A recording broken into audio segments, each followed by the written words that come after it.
অকৃতজ্ঞ মানুষ আপনার জীবনকে অতিষ্ঠ করে তুলতে পারে, তাই তাদের সামাল দিতে হবে। তাদেরকে সামাল দেওয়ার জন্য কিছু পন্থা অবলম্বন করতে পারেন। যেমন নাম্বার 1, নিজের অনুভূতি প্রকাশ। অকৃতজ্ঞ মানুষদের বোঝান তাদের কারণে আপনি কতটা খারাপ অনুভব করেছেন।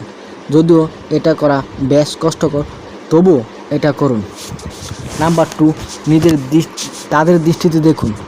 এই পরিস্থিতিতে, এই অবস্থাতে নিজের বোঝার চেষ্টা করুন যে আপনার কোনো ব্যবহারের কারণে তারা এরকম অকৃতজ্ঞ মনোভাব দেখাচ্ছে কি না। আপনি তাদের জায়গায় হলে কী ধরনের আচরণ করতেন বা কী ধরনের ব্যবহার করতেন সেটা অনুধাবন করার চেষ্টা করুন। নাম্বার 3, সীমারেখা তৈরি করুন। যে অকৃতজ্ঞ আচরণ করছে তাকে যদি আপনি পছন্দ করেন বা খুব কেয়ার করেন, তবে নিজের ও তার মধ্যে একটা ব্যারিয়ার তৈরি করুন।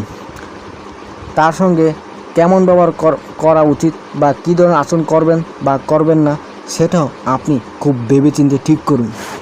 নাম্বার 4, এক কদম পিছনে যান। যদি কেউ আপনার সঙ্গে সবসময় অকৃতজ্ঞ আচরণ করে যায় এবং উপরের পদক্ষেপগুলো নেওয়ার পরও কোনো সমাধান না পান, তবে তাদের সঙ্গে আপনার সম্পর্কের পুনর্মূল্যায়ন করা উচিত।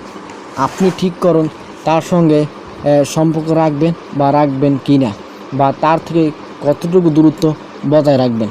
ধন্যবাদ সকলকে। পরবর্তী আপডেটের জন্য আমার চ্যানেলটি সাবস্ক্রাইব করবেন। পাশে থাকার জন্য ধন্যবাদ।